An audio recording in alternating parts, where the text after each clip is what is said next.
Well, welcome. Thank you so much for doing this live. So, before we get started, can you still hear me? I can still hear you. It's very almost off. Okay. So, we're doing this IG Live in honor of Black History Month. So it's great to have you, a Black female surgeon, here to tell us more about your experience and more about your journey through the field of surgery. So, can you tell us a bit more about your journey, where you went to school, where you grew up, and how you ended up being a trauma surgeon? I am originally from Chicago.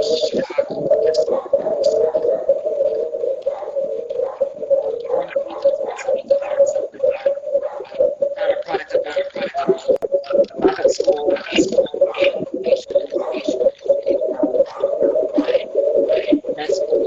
for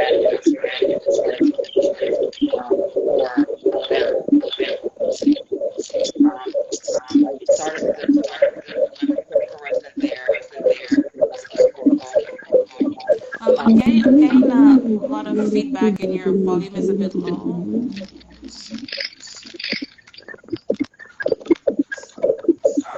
How was that? It's still there. Is there any way you can turn up your volume? How was that? That's better. Okay, so did my undergrad and med school here. I started at the University of Chicago, University of Illinois, before I went to the University of Pennsylvania resident. I was unlucky in I was a preliminary resident and categorical at the same time. Now that is not Yeah, you're do you want to try jumping off and coming back on? I can try. Okay.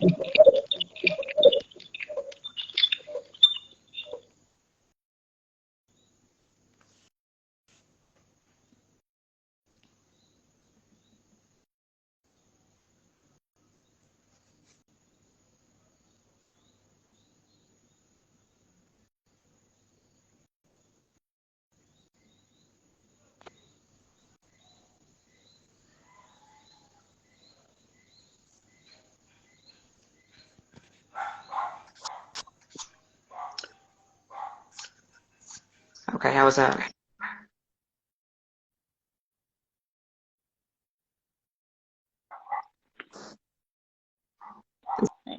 Is that better? Yeah, that's perfect. Much better. Um, let's see. Where to start? Okay, I was a categorical resident at University of South Alabama. Stayed there for 6 years because I was a preliminary resident before I went to the University of Pittsburgh for fellowship in critical care. And I decided on, let's go back. I decided on surgery kind of late. When I went to med school, I actually thought I was going to do something completely different, only because I see myself as more of an introverted personality, and I did not think I wanted to work with patients initially. So I was thinking more forensic pathology, because I like a good puzzle. I like trying to figure things out. But then when I did my third-year clerkship, I found that I actually like talking to patients. I was not as nervous talking to patients as I thought I was going to be. And then it became, well, what do I like to do more so? Medicine versus, in terms of more primary care versus surgical. And I did surgery first because I'm not a morning person, and I thought, well, let me just get it out the way. And I actually ended up liking it. I thought about CT surgery at first, because that was my best experience during clerkship was on CT surgery with both fellows and the attendings. And then I decided to wait to see how I liked everything else, and everything went back to surgery. Whether I did a surgical subspecialty, I like going to the OR, I like being able to fix a problem that I get consulted on. Yeah. And we still know a little bit, we kind of dabble a little bit in medicine, and we by no means am I facile with internal medicine. I do not want to do that. I like surgery, but there's the simple things we can handle, but anything Yeah. surgical, I felt comfortable with dealing with. In terms of trauma, I didn't even think about trauma at first. Our residency at that time was mainly heavy in trauma and CT. It's a completely different program now, different experience. If you're there as a resident now, it's completely different compared to when I was there as a resident. So so it's either CT again or trauma. And while I did enjoy working with CT group, I loved them. But if they weren't involved with the care of the patient, I didn't like it as much. So, and then trauma was always a close second. And I like being able to take care of patients. That you see patients at their worst, and no one expects to get into an accident. No one expects to need emergency general surgery, but to be able to take care of patients when they're not feeling their best or not doing their best, just kind of called it out to me. So, and I enjoy that part. It can be draining sometimes, but I still enjoy going to work every day. Nice, that's awesome. It's, I think it's the best thing in the world to find what drives you, what makes you happy, even when you're like on zero energy. Exactly. And don't get me wrong. I do both ICU, emergency general surgery, and trauma. And there are some days I want to do one versus the other. There's never a day where I like to do all three at the same time. But at least I have something to kind of fall back on when I'm tired of one thing. I can go to do something else, and I can just kind of rotate through all three. Right. Okay. So my next question for you, as a woman of color, what was your greatest challenge entering the field of surgery? Whew. My greatest challenge is a little bit of everything. So some of it was me again, because I thought if you went to school and did well, then everything would just kind of happen. And that is not true whatsoever. The more you get into this field. So that was one problem I had. The other problem was no one's really willing to help you at all, unless you tell them I'm interested in this. And even if you tell them you're interested in it, they'll try to find a reason why you shouldn't go into it. In the beginning, it was, and even as early as high school, like in the beginning, it was, well, don't you want to get married? Don't you want to have kids? Why do you want to do medicine? And then it became, why do you want to do surgery? You know how hard surgery is going to be. You know how long surgery is. Like, yes, I do. I prefer it versus something else. And yes, I do. I'm not married. I don't have any kids. I know plenty of people who are married and do have kids. Yeah. It's not easy, but it's doable. And like with anything, it's a support system helps. But to say that you can't do it in my field is actually not correct.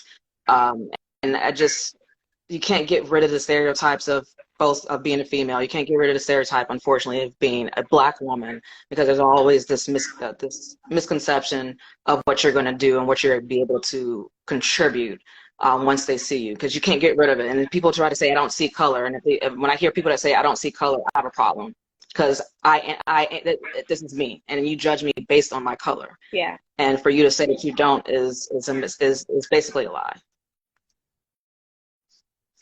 So that was the biggest problem, was just trying to get people to take you seriously in these spaces. Then now, as time goes on, like right now, you're a little bit more fortunate because there's a lot more of us in these spaces.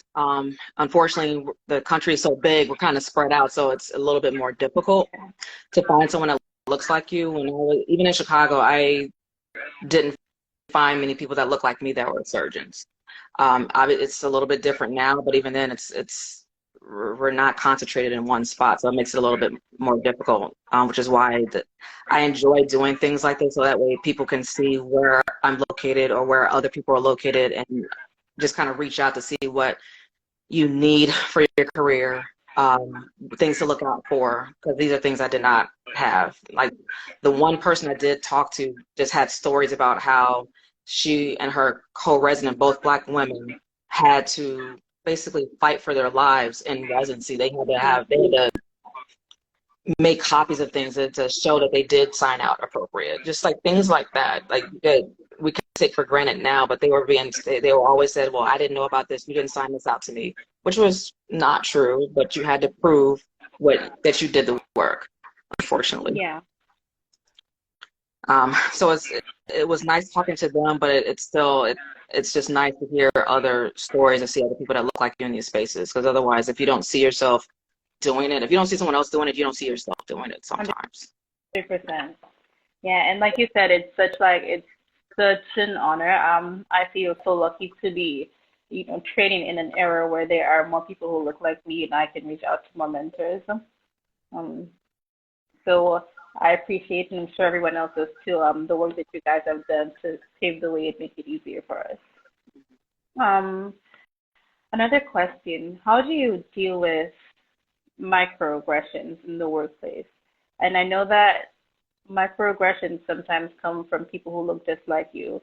But like you said, given the fact that there are such few Black female surgeons across the United States, most times when someone sees a Black woman, they assume that she's a nurse, which there's nothing wrong with being a nurse.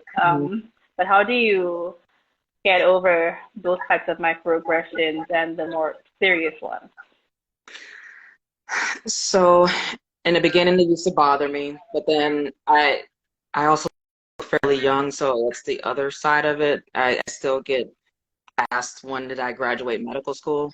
So it's a little bit, it's a little bit female, Black, and young, which is why you see a lot of men grow beards because they get the same thing sometimes with regards to ageism. Right. But for me, I give people the benefit of the doubt and say, no, I'm Dr. So-and-so, especially if I haven't introduced myself. I do that because sometimes they won't even pay attention to the white coat. If you have a pullover that has your name on it, they don't read it. Sometimes they may not be able to see it. So I start off with introducing myself. And if I still get it, I remind them, especially if it's patients, I just remind them of who I am and that everyone has a role. When it comes to staff, particularly, again, like you said, there's nothing wrong with being a nurse. I don't care as long as, if you didn't know who I was in the beginning, I don't care about correcting you. It's when I have to continuously correct. And I'll just say, no, I'm Dr. So-and-so. This is what I'm responsible for. This is the service I'm on. And then go from there. If I get it on via page, I'll very politely tell them, please direct this question to here. Because right now I get pages for diet orders just because my name is the first thing as attending. My name is up there still. And Yeah. well, did you talk to my team first? And just kind of, that's for microaggressions. I just gently remind them that because I've learned not to get mad about it because there's other things that get mad about, and that's not one of those things. Not the macroaggressions. I've been very fortunate that I haven't had too many compared to some of my residents who have had it from both other residents and other patients. And I don't know if it's just patients are more bold now. I've not had that that problem with patients versus some of my residents, and that's very disconcerting to me. Where someone feels emboldened to talk to someone that way as a healthcare provider. Right. Now I've had every now and then a patient tell me they didn't want my services because of my color. I politely tell them that I'm the only person that's on for this week, and they can either take it. Or they can, and they usually sign out against medical advice, which that's their prerogative to do that. But I do not, I've decided I was not going to kowtow to that behavior to switch providers just because they want that particular one. I'm on service for the week. If there's any questions that you may have, if you want a second opinion, I'll be more than happy to provide a second opinion. But if it's not about a second opinion, no, I'm the provider on for the week. Patients ever chosen to leave AMA instead of having you be their doctor? The few that I've had have left against medical advice. There's some that do stay, but for other providers, but for me, they prefer not to deal with me. Now, for the residents or medical students on, if you do, my recommendation of anyone that experiences these, whether it be from another service or from another provider or patient, to escalate that as soon as possible. Please do not internalize that, because if no one above you knows about it, no one can take care of it. And I try to tell my learners this, because I try to take care of a problem if I know about it, but if I don't know about it, we can't change anything, we can't fix it. And that's why I was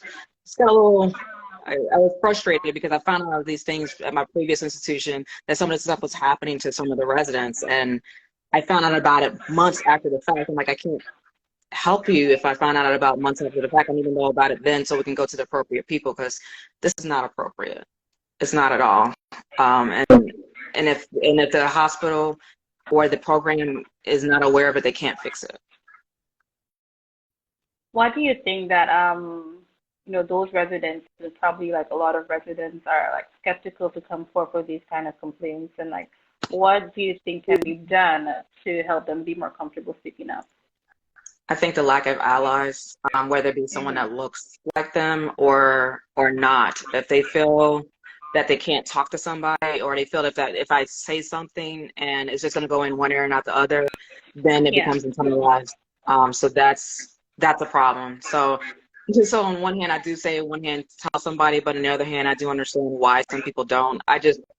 For me, like for anyone that works with me, I just want them to know that I will try to address the problem at the time it happens, because I know what that's like to go through it, and it's 2023. It's just not appropriate anymore. But Right. yes, some people do internalize it because they don't feel the support of whether it be the faculty, the hospital, or the program. And there are still some programs that are out there that are like this, unfortunately, but change is slow.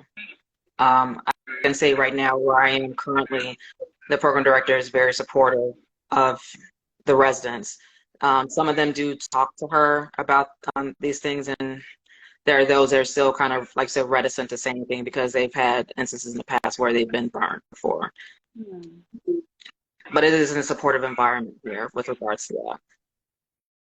What advice would you give to like residency programs and program directors in terms of making it a more supportive environment still? By validating the concerns of the person that is bringing forth the complaint. And some of this, again, it's from a personal standpoint too. Usually when you do bring up a concern, even at the faculty level, what you usually get is, well, the other person didn't perceive it that way. But okay, Mm-hmm. this is how I perceive. This is how what they've said. This is how I felt about it. And even if you don't, we need to have a conversation about this versus just blowing this off, saying that, well, they didn't really mean that. So programs need to start moving away from them actually listening to the people who make the complaints, and trying to see if it's either one, malignant, or two, it was just a misunderstanding, which you don't know until you investigate. But a lot of people don't like confrontation. I don't particularly like confrontation, but if I need to, I will. But it's understandable not to want to have conversation. But if you want to be in these spaces as a leader, you need to learn how to deal with it. And there are classes to deal with it, but you just need to learn how to deal with conversation and settling it. Otherwise, it's going to be an issue going back and forth. Yeah, that's so true. Do you think that having like leaders take courses or attending workshops would be helpful? Only for those that just don't like get into conflict, because we're going to have some people still with their biases as to the women always are hyperbolic.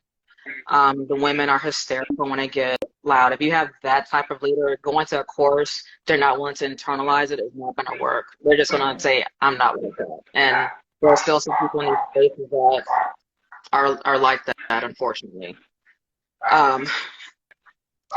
There's a lot of things I could say what needs to happen, but the problem is, unless you have people that are more, let's say, progressive when it comes to a lot of different things in these spaces, it's going to be very slow as to the change.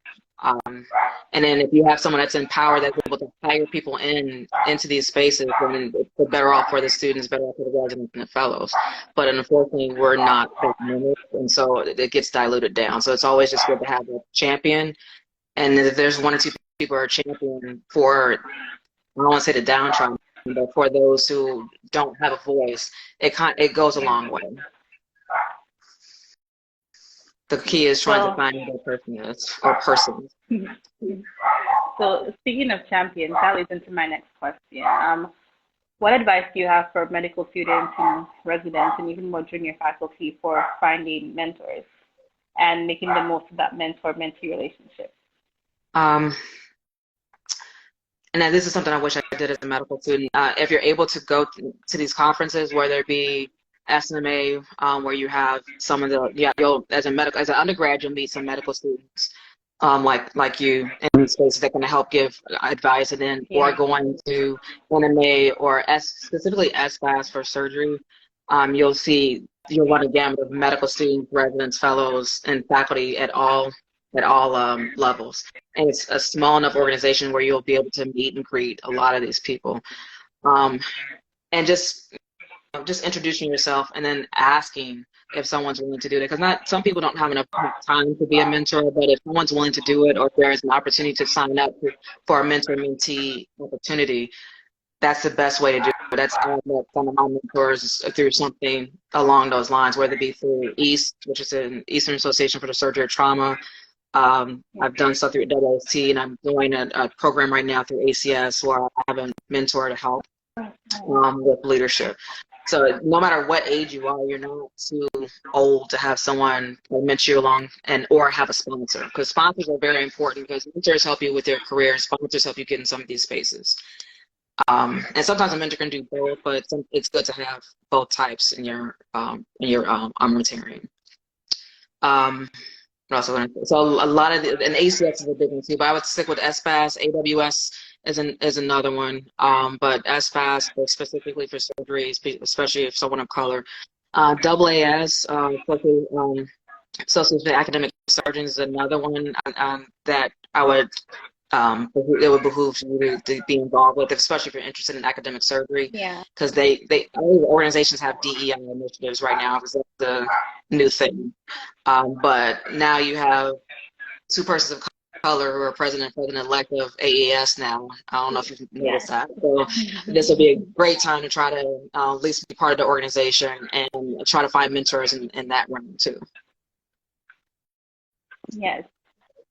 So on the flip side, seeing that, I mean, there are more Black female surgeons or women of color in surgery now than there was in the past, but seeing that there's still like not that many of you, how do you deal with having so many students and residents coming to you asking for mentorship and trying to, be a good mentor, provide support, but not getting burnt out? Whew. That is let me tackle so the first part, you're basically asking, there's not many of us, and you're trying to see if we're getting burnt out as being asked to be a mentor or sponsor. I right now I don't really, and this is just me personally. I don't see it as a burnout. I get more burned out from other academic things, just because I enjoy doing it. Sometimes I wish I had more time in the day. I mean, I feel bad when I can't give you more time. It's not necessarily a burden for me. Again, this is more of a personal anecdote. But just having there's a thing called learn how to say no, and if I can't do it for you, then maybe I should be able to, hand you to someone else or recommend someone else to help with that. And sometimes you have to have mentors that also don't look like you. Also, I have mentors that look like me and that don't look like me, just because everyone has they come from a different walk of life, they have different experiences, and some of them may actually help you in your career. So just having a variety of mentors can kind of help to not burn out the Black faculty members that you may have. And sometimes you might find a lot more private practice mentors too, because they can give you another perspective with regards to the realm of surgery too. Okay. And so speaking of burnout, to continue on that, how do you deal with burnout, and what tips and advice do you have for medical students, residents, for managing burnout or for not getting burnt out?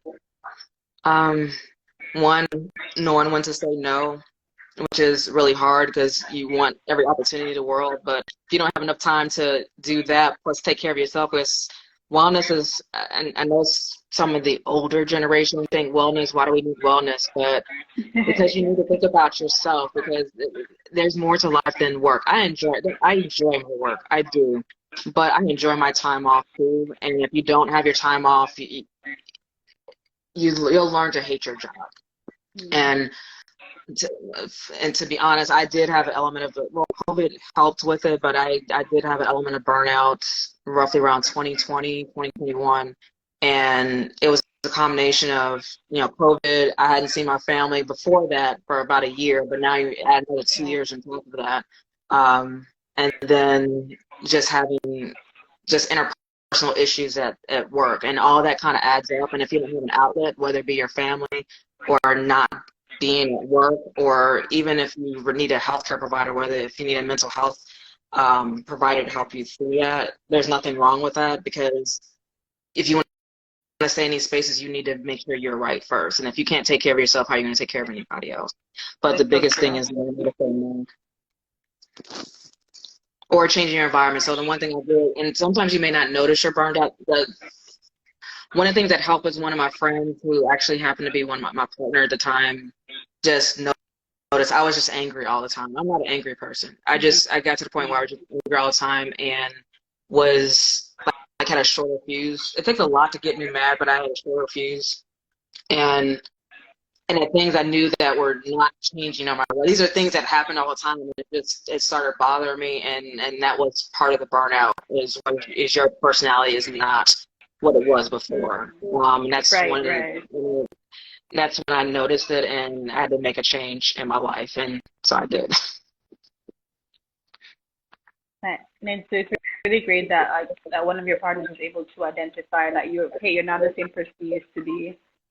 Yes, and I'm very fortunate. He's actually a really good friend, and he felt comfortable enough to tell me that, because no one else told me. He was the only one that told me.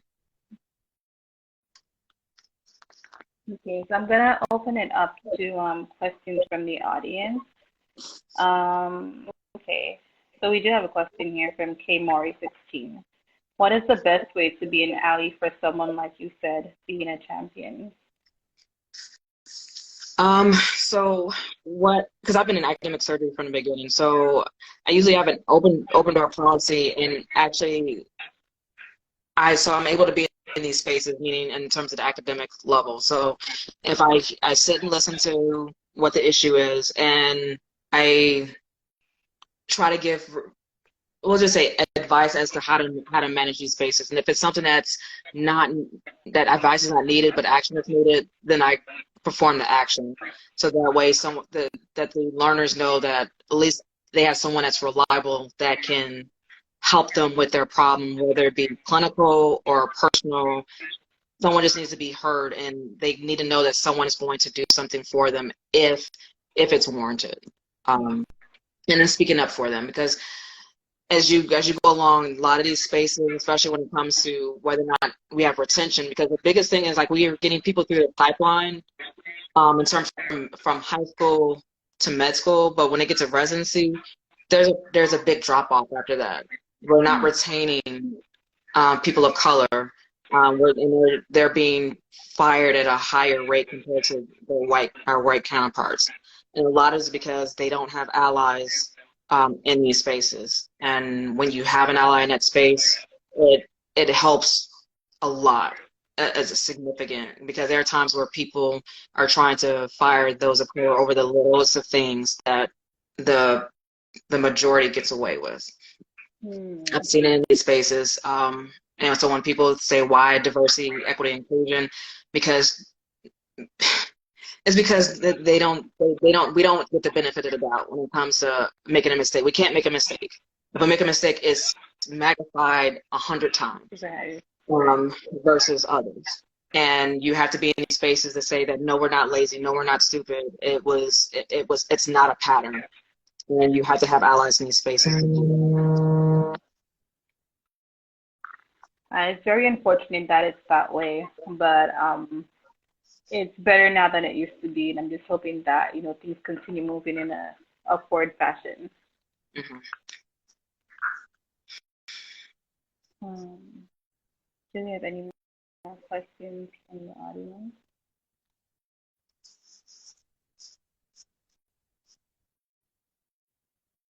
I don't think we have any more questions.